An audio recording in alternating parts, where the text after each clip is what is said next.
Hello and welcome everybody to the ACREW Lounge. It's fantastic to see so many people here and really exciting to share with you all of the topics and information and views and opinions that we have today.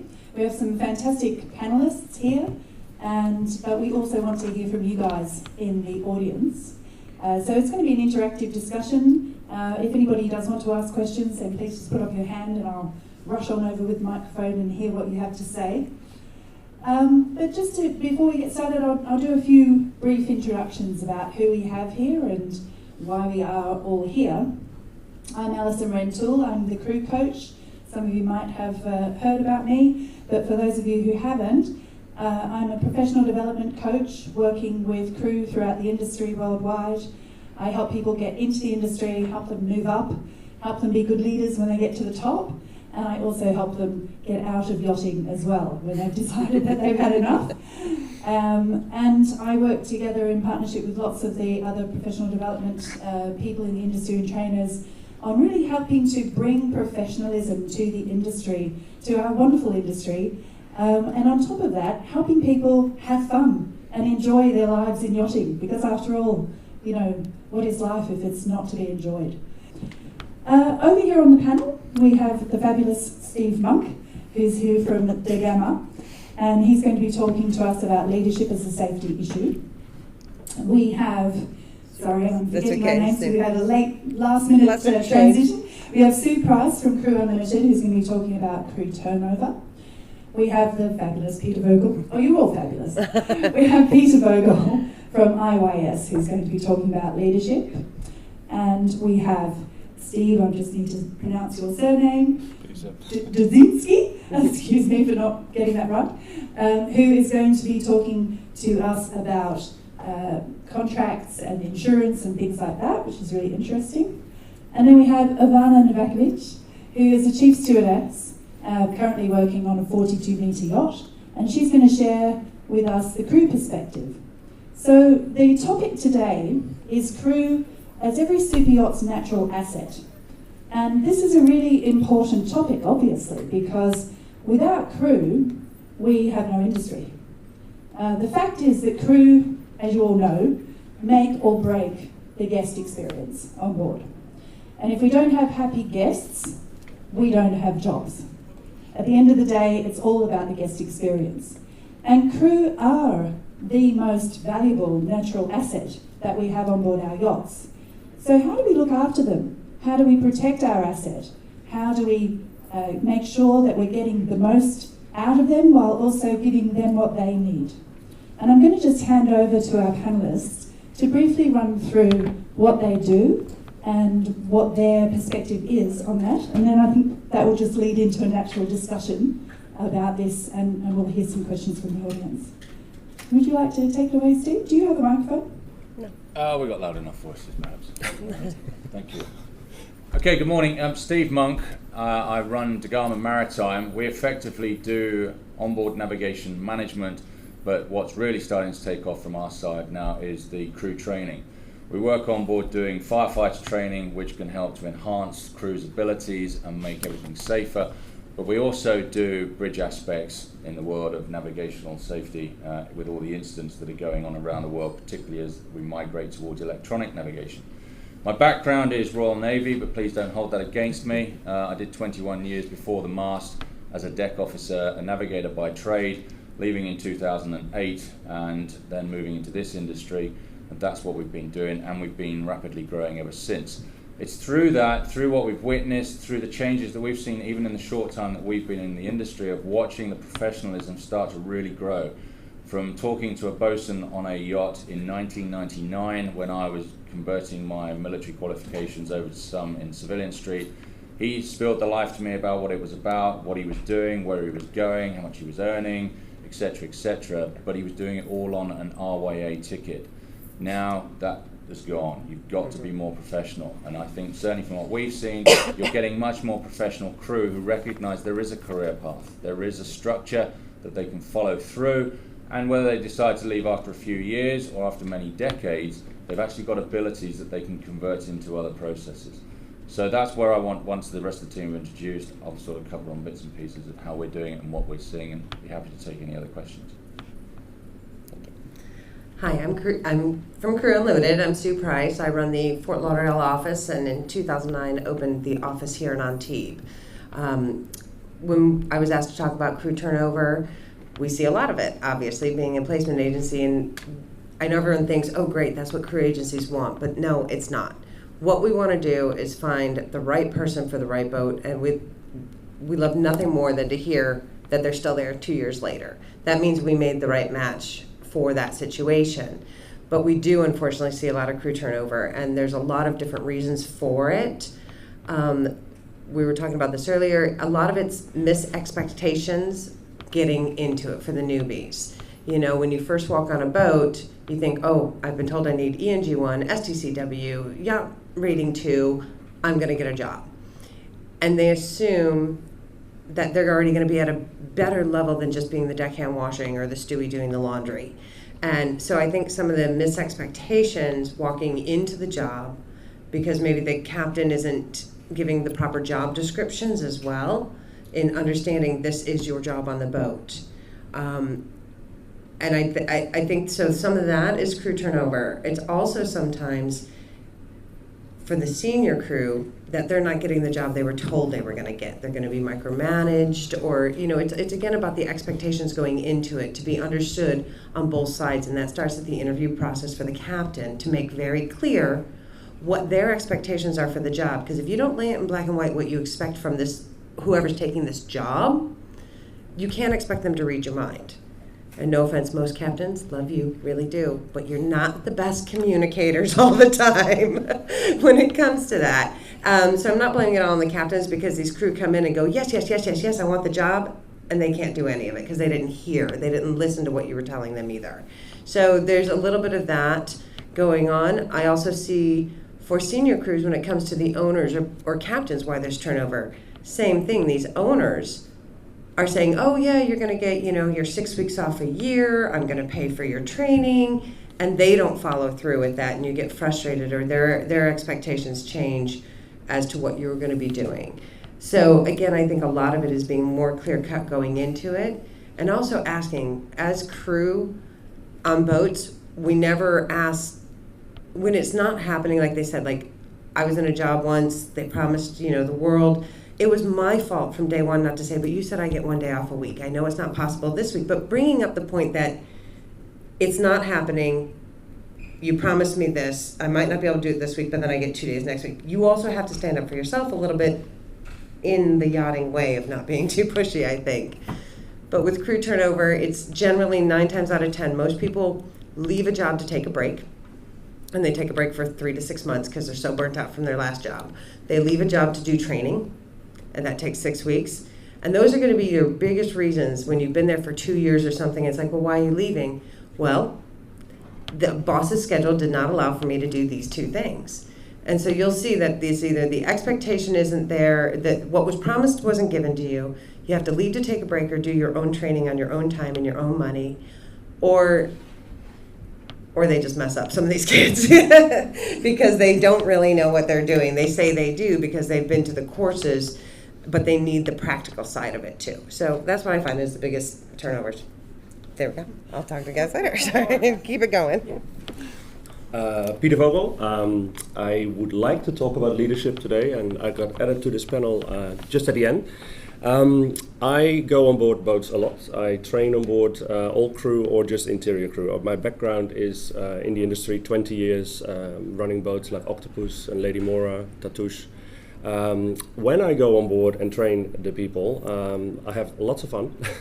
I think that's the most important thing, is that we have fun. But most of the time, actually sometimes, we get onto the boats and we actually get onto the gangway and we already know what's going on. We feel the energy and there is something seriously wrong. Then later throughout the training there'll be tears and there'll be all these wonderful things happening. And most of the time it really comes down to the leadership. It could be the captain, it could be the HOD, it could just be the chief stewardess, it could be the chef in a way. It's got to do with how people are basically being managed. And I'd like to add to this panel today, I've got a little bit of a slideshow later on, to talk about situational leadership. it's very easy to say, well, I don't like you because you got glasses, and therefore, you know what, I'm zoning out, you're gone. Instead of, no. But, you know what I mean, it's so easy to do that and to zone out and go like, well, you know, there's one thing that I just don't like about this person. But if you look at situational leadership, you can actually really work on this one element that you don't like. And there's so many other elements within the person that are really good. And I think if we start looking at that a little bit more altogether, that we're not going to be having all these moments of firing just on the spot and all that. And I hope to use the time today to actually listen to you as well and get some feedback on that. Because I'm seeing it a lot, talk about it a lot, have a lot of people agreeing on it, which is great, but then somehow it stops. So, okay. Hello, I'm Peter from MHG. We're an insurance brokerage that focuses purely on the crew, so not on the yacht liabilities, not on the hull, just purely on the crew. A lot of what we've been doing in the last couple of years has been focused on the consequences of MLC. So we've had the introduction of crew contracts now that are a lot more structured, a lot more based on templates that are more professional, more complete than what we saw before. That's great. But what we have seen is that a lot of those contracts are based on minimums. So MLC defines minimum standards, and it unfortunately seems it's primarily those minimums that have been adopted. Owners have not been going beyond the minimums, management companies haven't been going on beyond the minimums. So a lot of what we've been doing is reviewing the contracts and seeing where are the areas where maybe one needs to think about, is that what we want to be providing our crew with? Or would we want to provide them with more than the minimum because we're expecting more than the minimum from them? We review the contents of the contract. We're not necessarily saying that you need to increase the scope of what the contract says. You can provide things separately from the crew employment contract on a voluntary insurance contract. So basically you can go beyond what you're providing through the contract, and hopefully through that you can attract and retain your crew in the same way as you would for people shoreside. So if you're working in a job on shore, you don't just expect to have minimums, you expect that you're going to be offered a package of medical cover, of disability cover, and through that, when you see actual cases of crew injury or crew sickness, and you see how your colleagues as well are handled, hopefully that will drive you to stay with that employer for a little bit longer, so that when the owner comes on board every time, he's seeing some of the same faces each time rather than new faces each time. The other thing that I think we spend quite a lot of time on is looking at experience, so trying to learn from accidents and the way that those have been handled, and see and talk to other people in the industry and see if maybe we can learn from these things. I think a lot of the time in the yacht sector, it seems like when accidents have happened, they're not publicised. You don't tend to hear too much about the details of them afterwards, and maybe it would actually be beneficial to talk about them more, so that we can try to prevent some of those accidents happening in the future. Hi, my name is Ivana. I'm a chief stewardess on a 43-meter yacht. I've been doing this for 8 years, 6 of them being the chief stew. Yes, we talked about it before the start of the panel. I kind of feel like after you join this industry and you do kind of okay and you get promoted, you land into this position where you should be managing a whole team, whether it's 2 girls, 3 girls, or you end up on a bigger boat. And you're expected to know how to manage these people and how to, put your rules and set up the program for the owner to be happy in a really high standard. And sometimes we come to the obstacles where you just don't know how to handle it, because we didn't have all these trainings and the courses, and some of us didn't, like me, didn't even plan that we're going to land in this industry and end up doing this job and leading teams. So this is where it comes quite handy to meet people like Peter or Alison, because I have been working with Alison recently, and it actually feels like, after a couple of classes and sessions, you have this feeling where you're thinking through and you're having this plan of how you're going to actually manage the situation, where you're relying more of an actual plan and concept than rather just on your gut instinct on how to handle this person or this situation or that. So I think probably it would be good for more people to do the classes like this, because I feel this was one of the best investments for me, to go and do this class and feel a lot more confident managing my stewardesses and relying on that and learning and improving my skills rather than just relying on my past experiences and my good chief stewardesses or bad chief stewardesses or captains that I had to learn from. And I feel like I'm going to be a lot better at my job now and get my message a lot clearer with my crew than I was in the past. And I feel if I had a captain who, let's say, did this course, if I had a first officer who did this course, a chief engineer, I feel like the whole boat would then improve and we would all kind of be going in the same direction, rather than having one member that is maybe investing into improving themselves and is doing it right, because it only takes really one crew member to disrupt the whole functioning, and it all kind of goes downhill from there. And if it's not happy, guests can feel it. They can so feel it. In the end of the charter, if something is wrong, they will tell you. You can feel there's something not quite. And the boss will come in the end of the trip, especially if it's permanent crew and if it's people he's used to seeing. As soon as there's some problem, he will know, because before you were like this and now suddenly I can feel something is not quite right.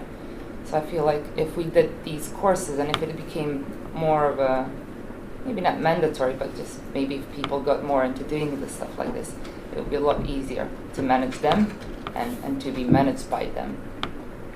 That's kind of my opinion. Perfect. No, it's great. Yeah. Does anybody on the panel have anything to add to that?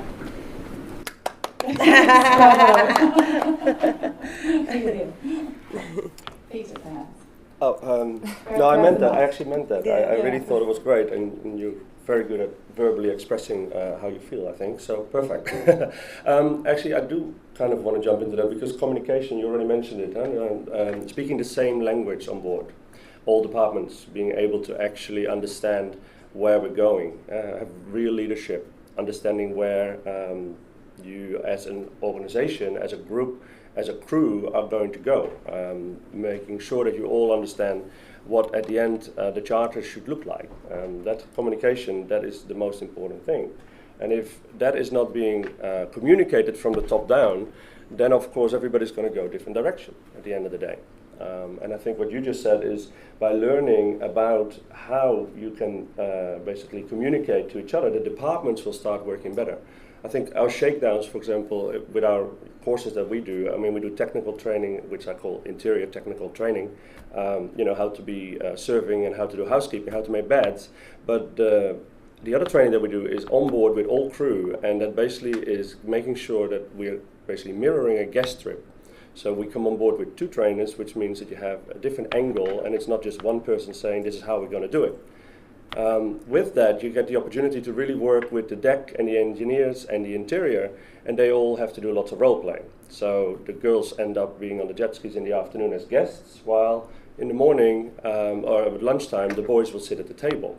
There's lots of interaction at that time, and there's lots of open understanding of each other's roles, which really helps the service flow in the end with guests on board.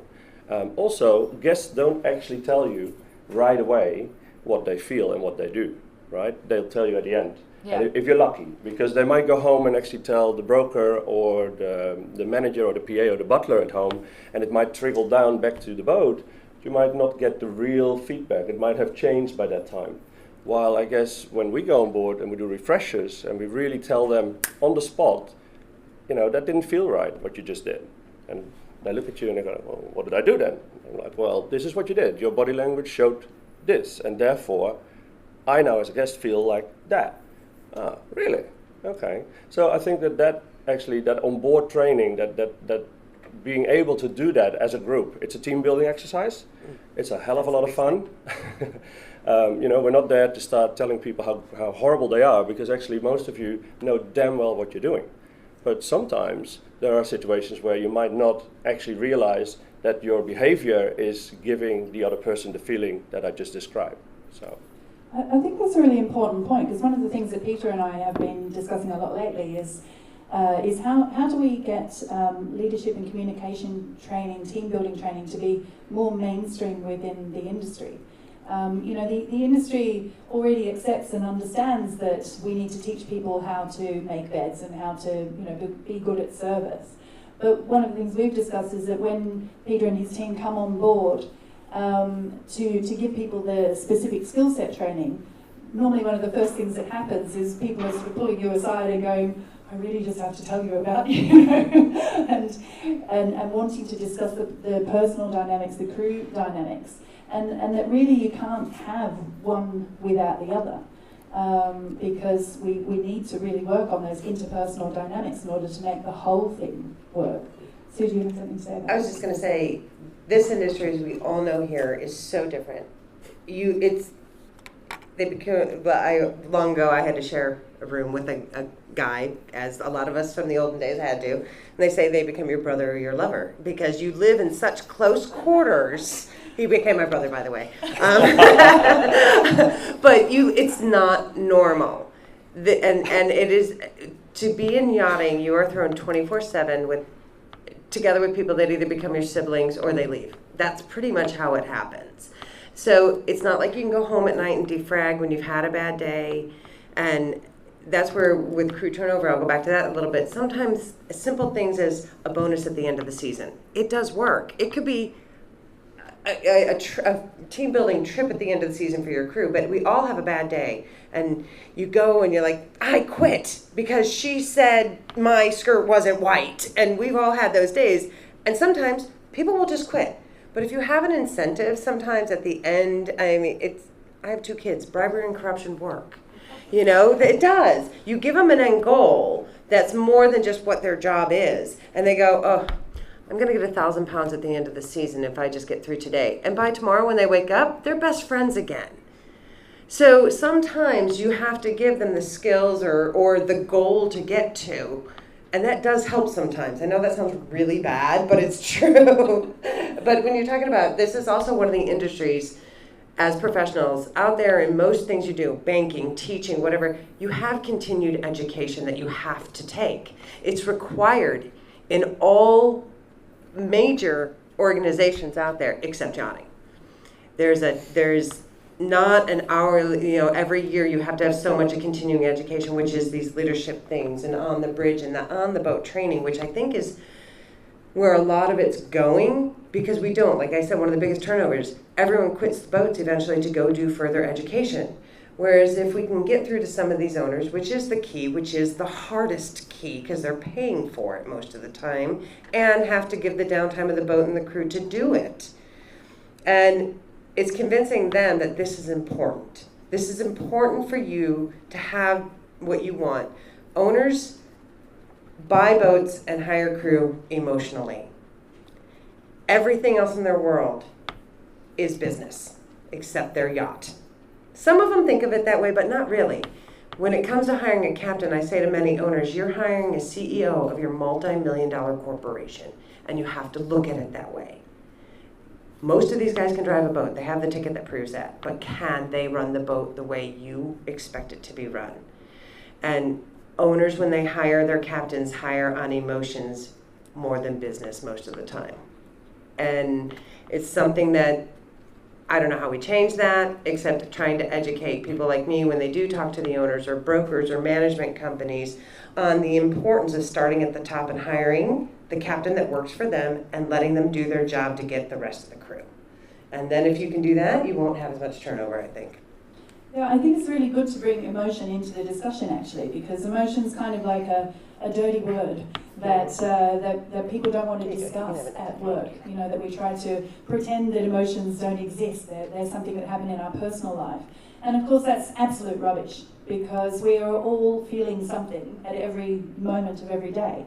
And emotions really fuel our motivation, and they take up our energy and our bandwidth.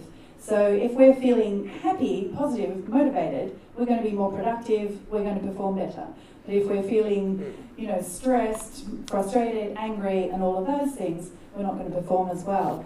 Now, I think Ivana's got a good point to say, if I can just pass the mic quickly back to her, about emotional intelligence and about the fact that living together with the people that you manage is a really big challenge, isn't it? Going from friend to boss. Yeah, we were talking about it before, and you said it as well. If you were at home doing a regular 8 to 5 job and you would do your job, you would go home to your family, so you get the time off from the family, you get the time off from the job, and you have some time with friends, but you can't get away from all of them eventually. Where on yachting, you don't. You're just stuck there with people from different country, different religion, financial situation, just completely different people from you, different mindset, different values, different everything. And then I guess at times it just becomes so hard to find the balance between, you have to be friendly with them, obviously, because they're there during lunch, they're there during the evening, they come and share your cabin. And then suddenly you have to tell them, oh, that was really bad, that you can't do that ever again. This is terribly either dangerous for health or safety issues, or it's just bad manners and you can't deal like that with the owner or whatever. So I find it really hard at times that you have to be really friendly with them in order to coexist together. And then at one point you suddenly need to put your foot down and man up for it, which is where Alison then became really beneficial to me. Because I get really soft and I'm such a pushover. And then I'll go, please, could you maybe, when you have time, just, sweetie, if you could just do that, please? And then I'll do that again. And if you just could, can you please not just do that? No.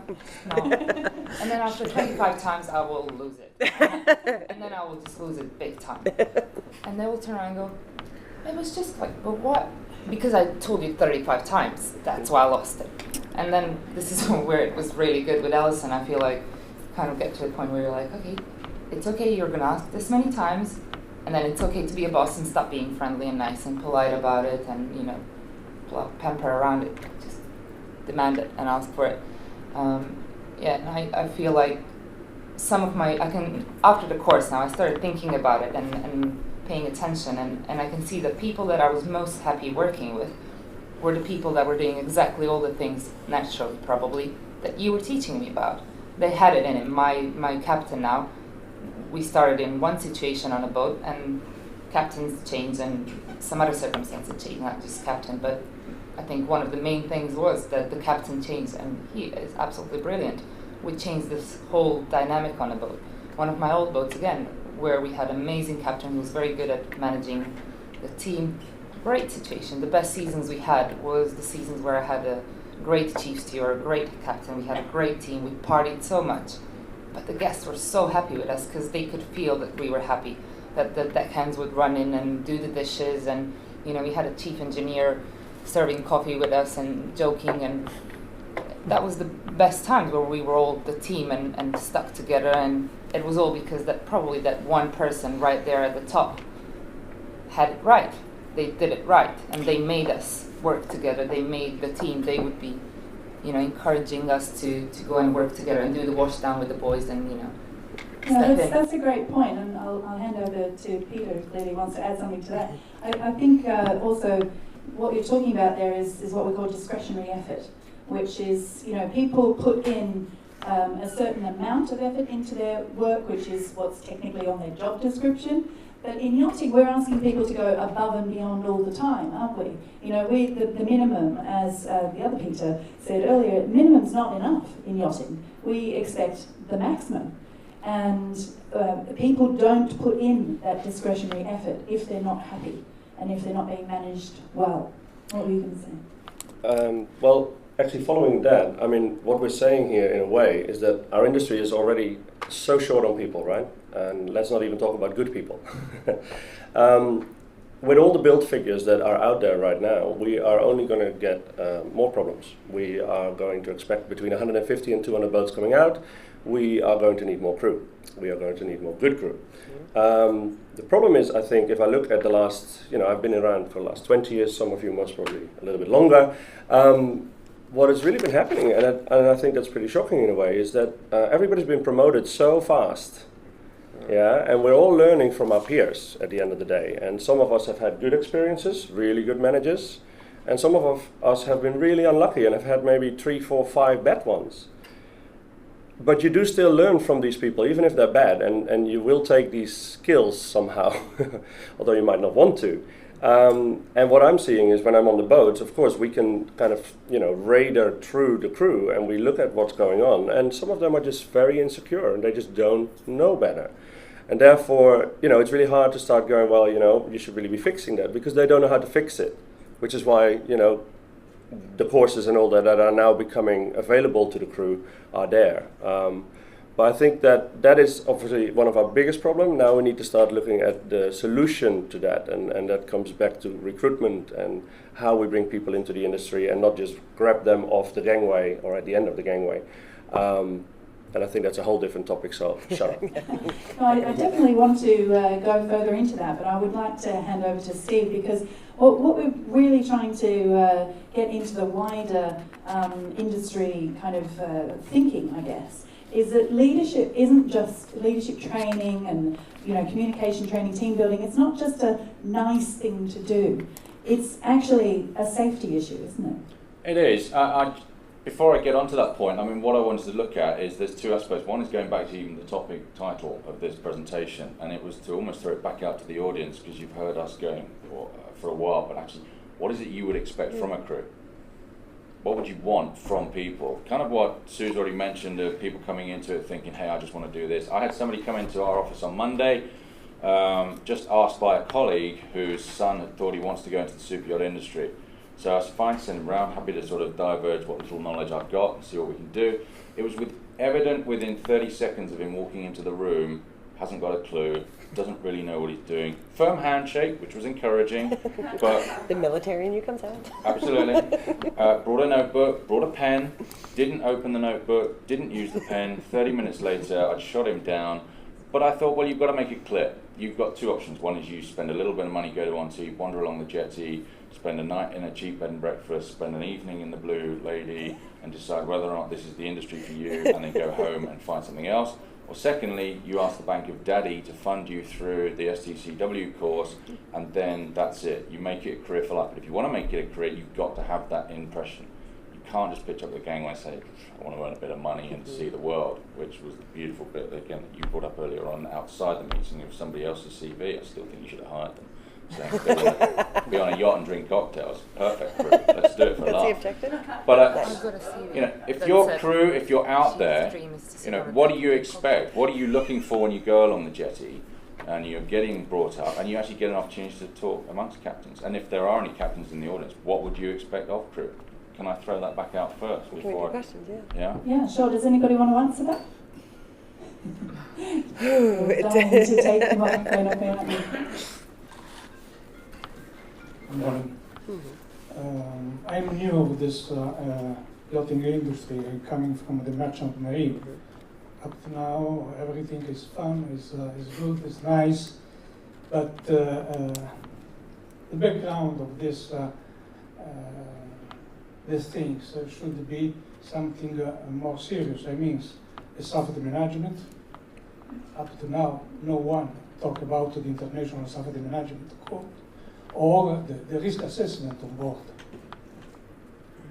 If each job is considered safe, must have also a path to arrive to the safe job or to attend safely also the guest. What is the situation about the safety management on board? What is the situation of the risk assessment? These yachts have manuals for the risk assessment, have manuals for the safety management. Are written rules about each crew on board role and expectation of the job? I think there are bits, and certainly from sort of, if I tap right into my core part on the navigation aspects, on Sunday I fly to Malta to join 2 of our yachts who wish to transition to electronic charts as a primary means of navigation. So in the safety aspect of where that ties in, the flag states have just changed the rules and no longer require a risk assessment to be written. Now, I'm a core navigator with 20 years experience under my belt. I'm boring when it comes to navigation because I'm actually quite excited to be in this building. But actually, from the point of view of what's that just done to the industry, if we've got boats who now realise they don't have to do a risk assessment, that makes it easier for them. All they've got to do is get the right qualifications for the crew, the right equipment fitted on the bridge, and the right charts loaded into the equipment. That's it. Flag states, washed hands, not interested. You have an accident, the investigators approach the boat, the flag state can just ignore it. They don't have to pay a part of it. That's my cynical view. I'm sure they'd have a different view. If you haven't got to write a risk assessment, do you have a professional boat who are prepared to turn around like these 2 that I'm visiting, who've said, no, we recognise your experience, we know what you've done, we know how you've already turned us down on accepting us to go down this path because you've said we're not ready, we've recognised our faults and errors, we want you back on board to really come and go through it. That's brilliant. From a safety point of view, they've seen the leadership. That's captains want to lead, they want to mentor the crew, they're going to push the crew through the training, they're going to make sure they've got the right skill set and that they work together as a team, that they can sense straight away by looking into the eyes of the other people on the bridge, are you telling me the truth or are you really trying to convince me that actually what this screen is showing me is right, but I know it's not? What experience have you got as a captain in it? There are a lot of captains who feel uneasy with electronic chart because they're old-fashioned like me, they like paper. But now there's this new world of technology. Let's embrace it, but embrace everything that goes with it. So that's just within the sort of safety part on the bridge. But everything else around the boat, how do you match into that? Fire safety procedures, what happens? We go to boats where we talk to crew who haven't done fire training for over 15 years. Okay, that's changing in 2017 with the regulations for refresher stuff. But what are the latest procedures? Do you understand it? When did you sit down and talk with your chief officer, your chief engineer? What are their background? There's a lot of people coming from merchant Navy who recognise different standards and maybe have a different way of doing something. Well, let's debate it. The yacht we trained last week, brilliant to see that all the crew got into the crew mess after the exercise to debrief over the exercise, and the captain wrote the points down, but as he admitted to me afterwards, they never go any further. They don't do anything about it. So they've got a process, but it falls over at the most critical point. So where are the crew going to feel, well, what's the point of me contributing to this if you're never listening to me? And do you then, kind of what Sue just said earlier, you're shattering confidence of people and listening. You're not listening, I'm out of here. I'll go find another boat. So you've got to be a good mentor right at the top. You can teach bits of leadership, but people will follow a good natural leader. Okay, and they will leave everyone else behind.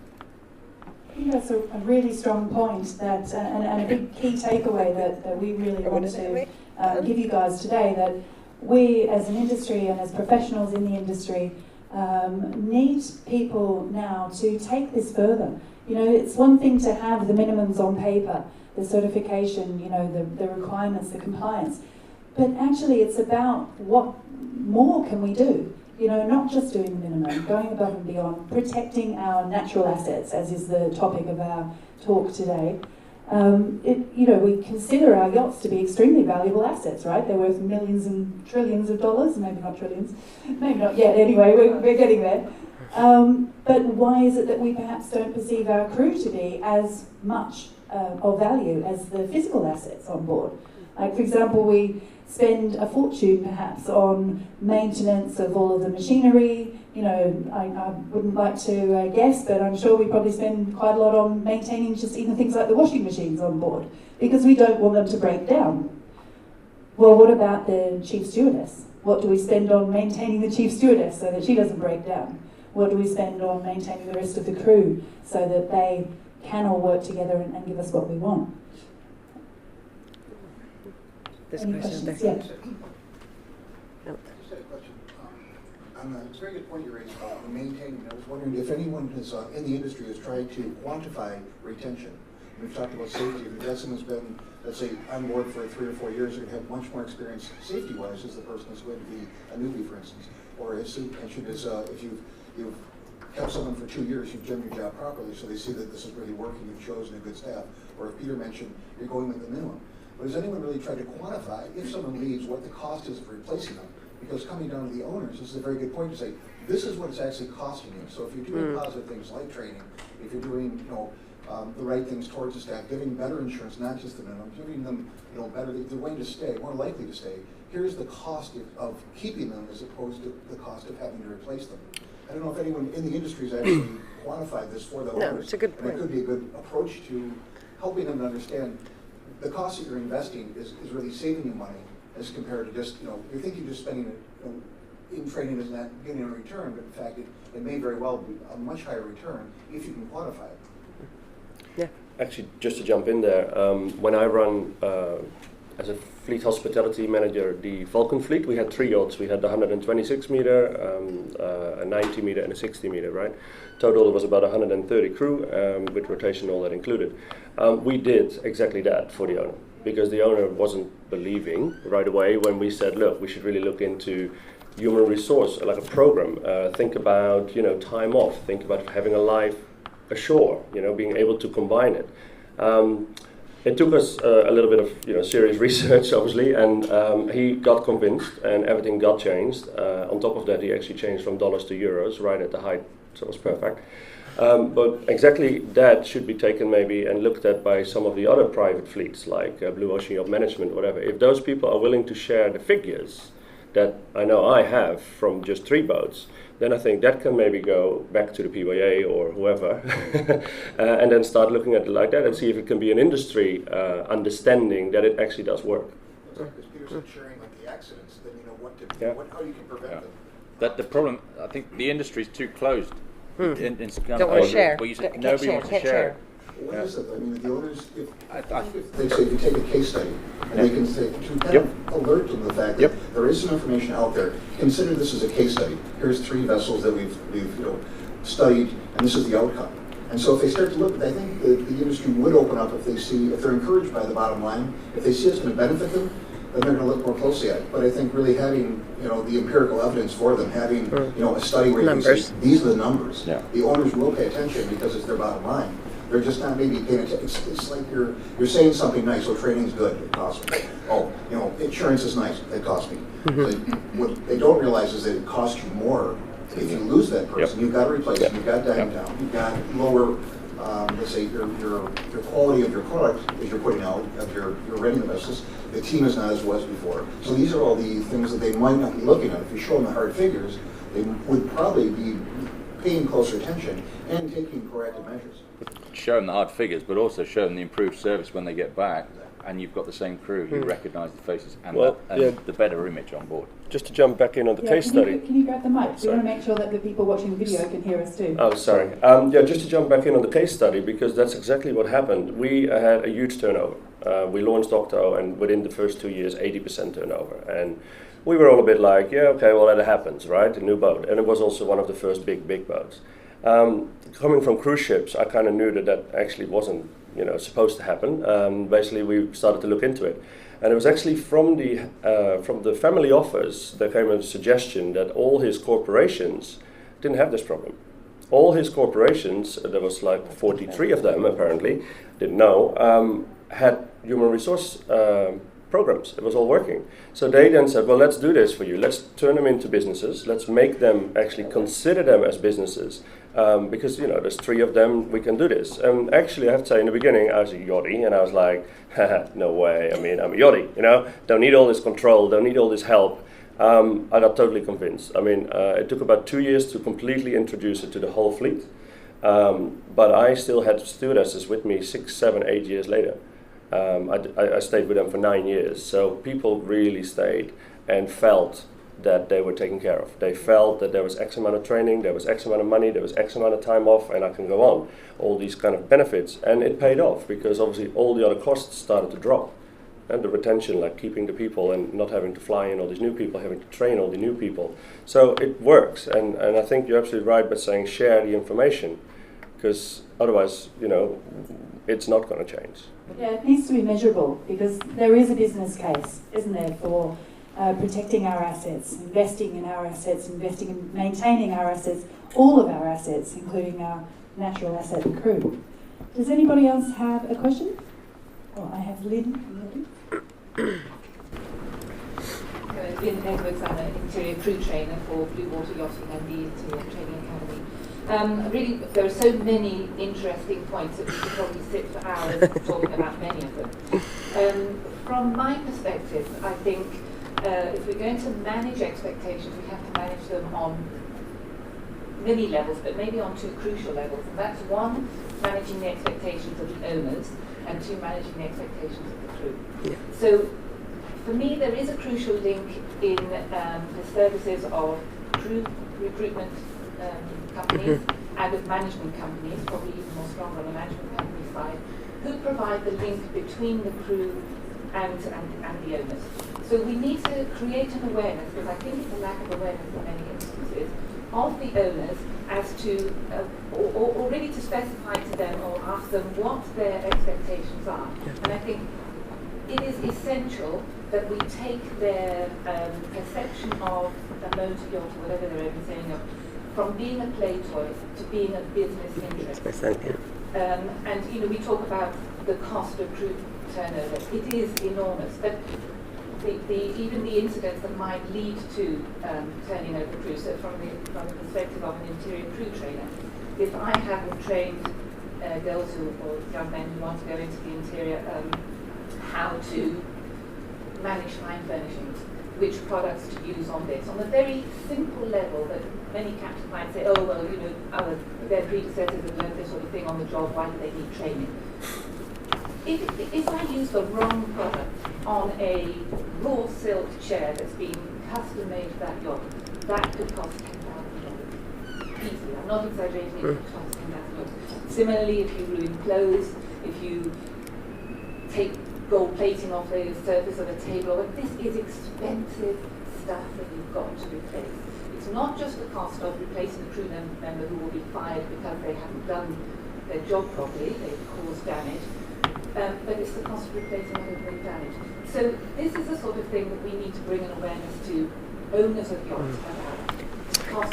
Can I just a little reply to that. I wish I had direct communication with every owner that I place crew with.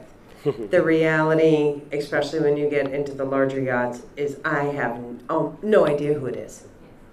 Because it's not, a prime example, and it depends on the owner, of course, but most likely, if I'm giving them a captain, I'm lucky if I get to the wife or the, somebody close or directly to them. On the smaller boats, I do see this, but not on the big boys.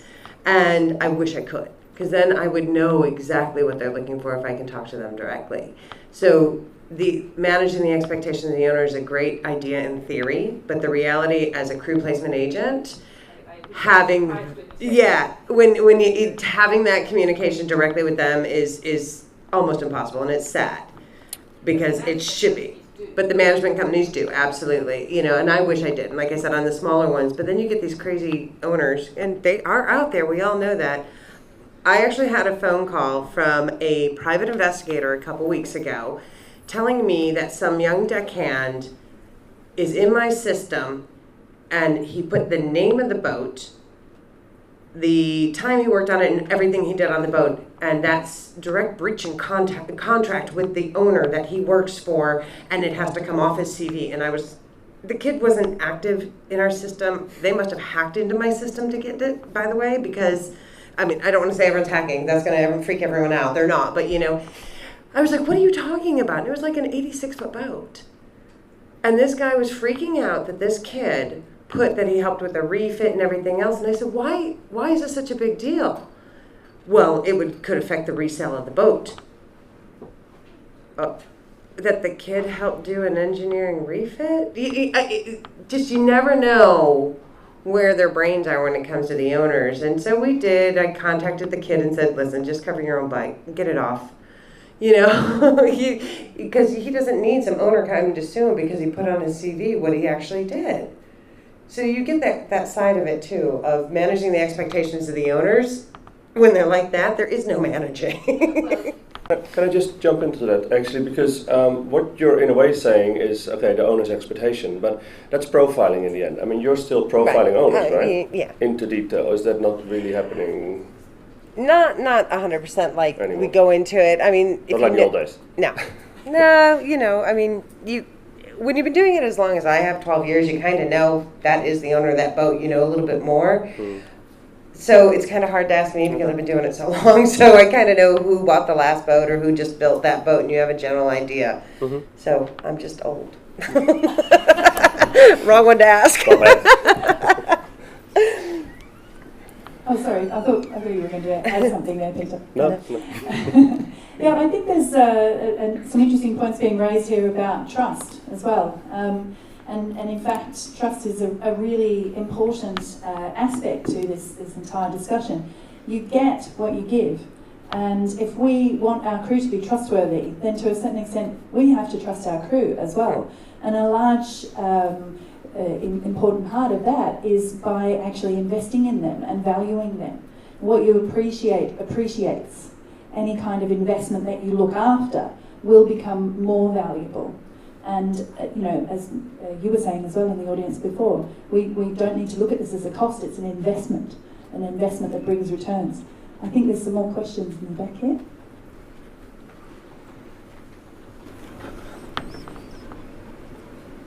Thanks, Alison.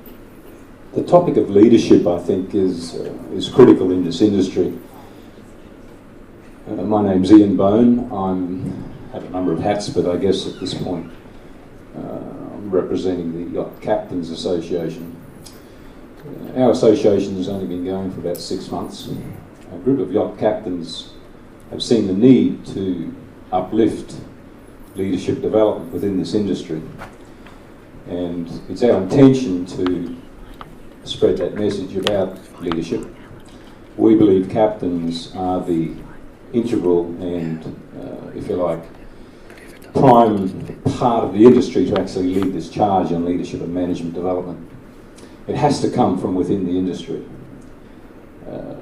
We have to acknowledge that I think there are points lacking within some captains' leadership capabilities. We also have to acknowledge that there are some fantastic captains leading their crew and developing their crew as they proceed in their own careers. So what we're all about is trying to, I guess, equip captains with the leadership competencies and capabilities through a range of different ways and means, formal leadership development training, utilising the skills of people that have perhaps had a broader experience in the corporate world that can bring a lot of help and assistance in this area, utilising the skills of people that are already in this space, been in the training and coaching space for quite some years as well in yachting. But certainly changing the paradigm is what it's all about. It's changing the viewpoints, and it's going to be a long road to actually do that. This is not going to happen overnight. Our focus is definitely on younger captains who realise that to get a start in this career and to move upwards in this career, they need more than just technical skills. They need the skills of leadership, they need the skills of management, and they need the skills of being able to care for their crew and to help their crew develop their own career pathways as well. So we're going to continue to bang on this drum as we go into the future.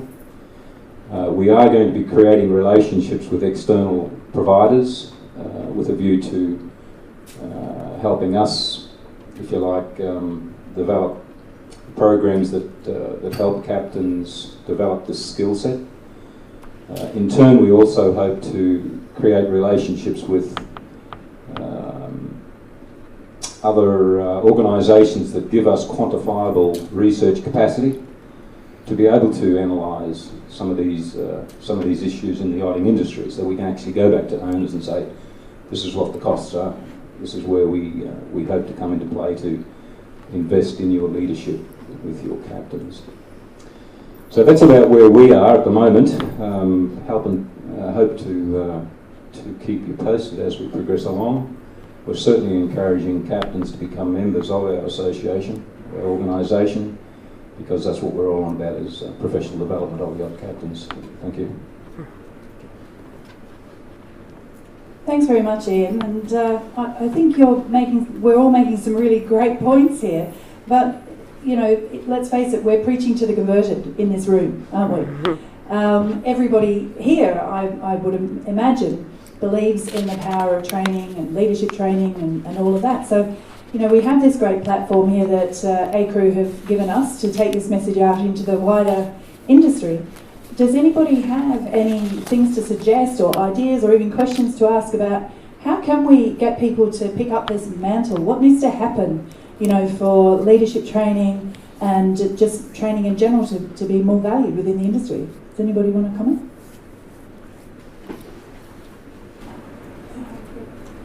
Hi, I'm Bianca, ex-crew, and now working with the crew coach and I'm the yachting blogger. I just wanted to tell a story quickly about my first yacht captain. He was a family psychologist for 20 years before he got into boats. And his family had sailboats and he was always a sailor, but when he got into the industry, he obviously took on a real passion for people and understanding the psychology of a yacht. And I loved working with him because every charter we finished, he used to sit down with the crew and say 3 questions. What worked for you? What didn't work? And where was your leading edge? He used to work with us in that way. And I loved him, and I wouldn't have stayed so long in the industry if I didn't work with him first. My captains after that, I worked with some great captains and some really shitty ones. And, I remember my captain after my first yacht captain, when I left the boat, he asked me why, and I said to him, it's because you're a great captain, but you're a terrible leader. And I think that's such a shame. My partner's a captain as well, and we talk a lot about leadership and the fact that so many captains are just unbelievable at what they do. They're wonderful captains, but when it comes to the leadership side of things, they back off and they don't ask for help and they don't work with their teams in ways that could be really infectious and motivational. So I think that's very important to lead from the top down. It's nothing worse than being at the bottom and not feeling that inspiration and that communication from the top. So.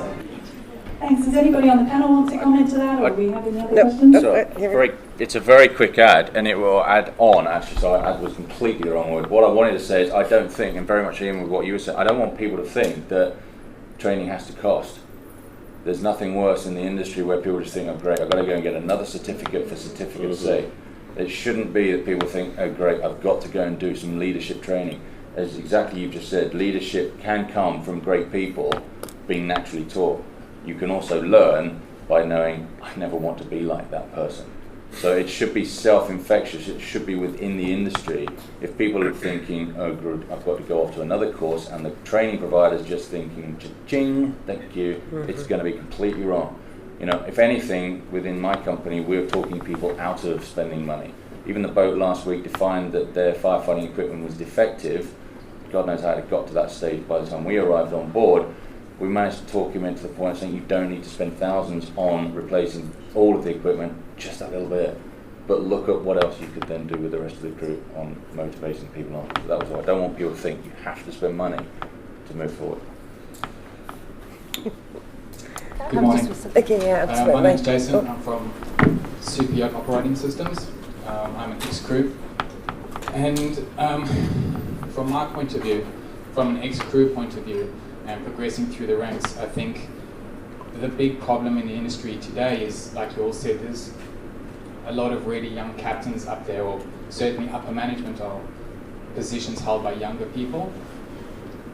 When I left the industry 4 years ago, junior crew were very much regarded as disposable or exchangeable. So it was a very much go-it-alone situation. We didn't have the leadership back then. We didn't have the mentorship back then. Very few captains had the time to do that either. So now you're in a situation where these guys have come through, and these girls have come through the ranks without that leadership and without that practical, this is how I was taught, so this is how I will teach the next guys coming up. So maybe there is place for course or something like that for these new guys coming into upper management roles, to teach them how to motivate and how to get these people through the ranks, because that's where the fundamental problem is, I believe. That's exactly what I was doing with Alison now, because I went to chief steward role 2 years after I joined yachting.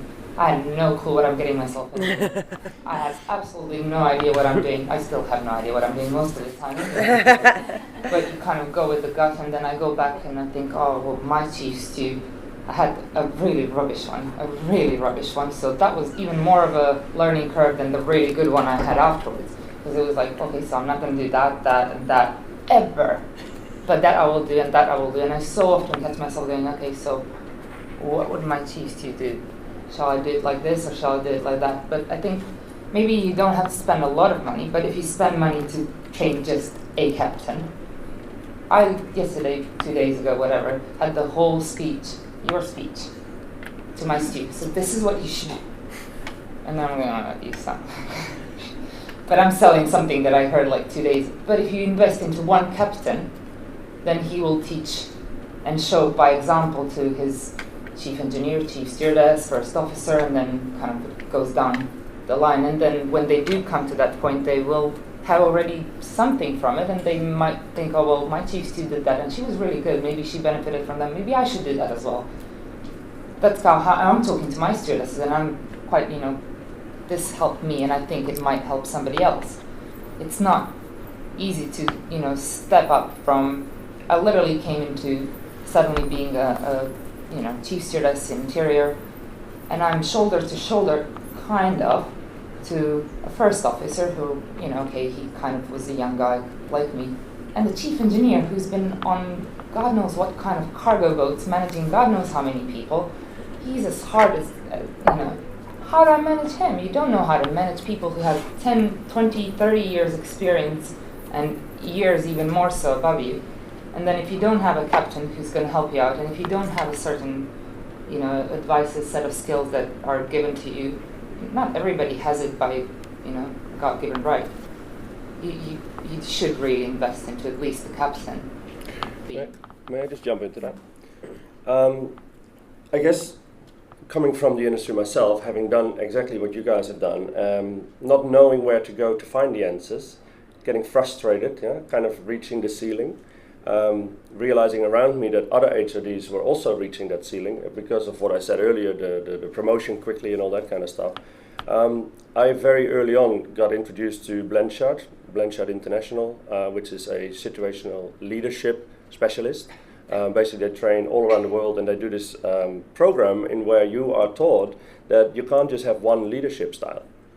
If you have one leadership style, and most of us are delegators, we love to delegate, because it's easy, right? You walk away, they do it. Well, most of the time you come back and it didn't work.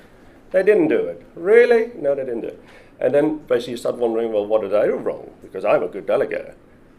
So knowing about the different styles of leadership, you're really able to actually change your own work atmosphere, your own work environment, but you're really helping the other people in your team to grow.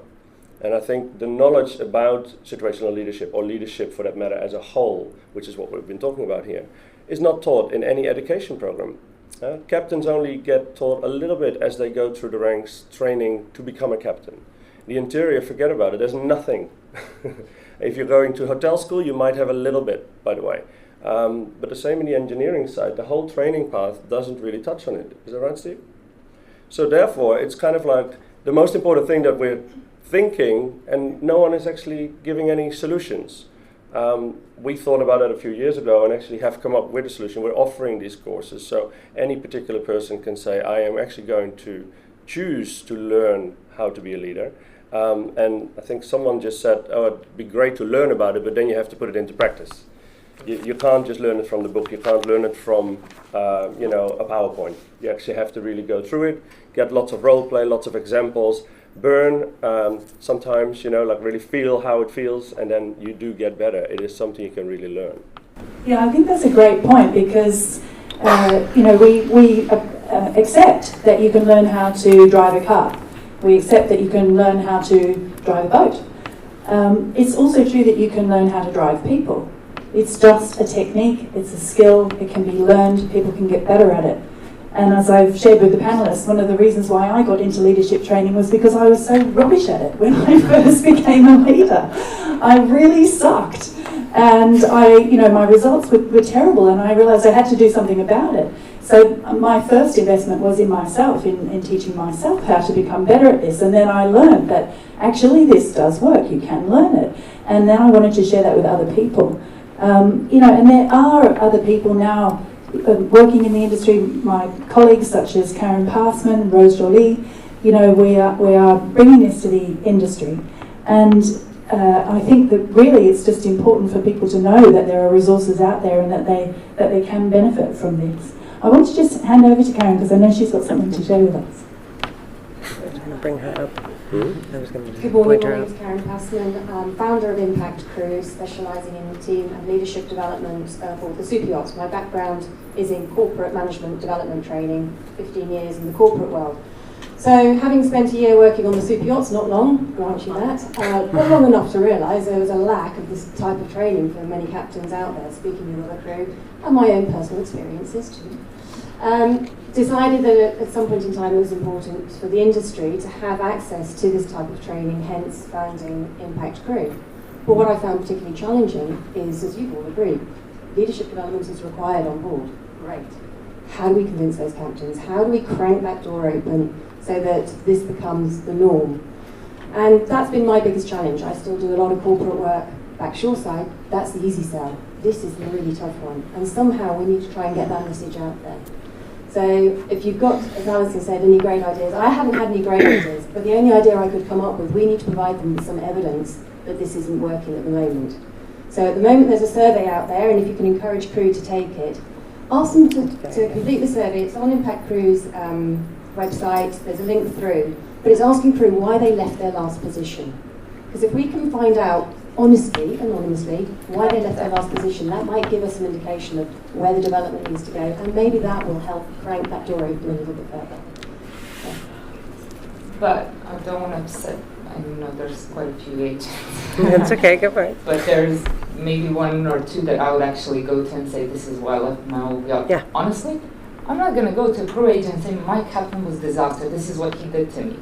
Or this is what he said, this is what Wait, You can't. No, I gotta say something about that. It's so funny. Caroline and I were just discussing that on the way in this morning. And our agency, we don't gossip amongst each other outside the door. It's like being in a doctor's office. What you say in our office stays in our office for us. All right, I can only speak for myself and for our agency. But if you don't give me some truth as to what happened, how can I go and place another crew member on that boat? If you aren't honest with me, because trust me, if the captain fired you because you were drinking, he's going to tell me. So if you're leaving the boat because the captain's a drunk, I need to know that. So we need you as crew members to be honest with us, as well as captains when they're replacing people to be honest with us. And I know captains don't want to do it either. I don't want to write down the reference because I don't want it to come back on my shoulders.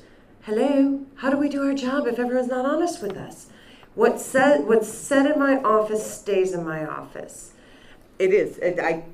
For us, I can promise. I can't promise for anybody else.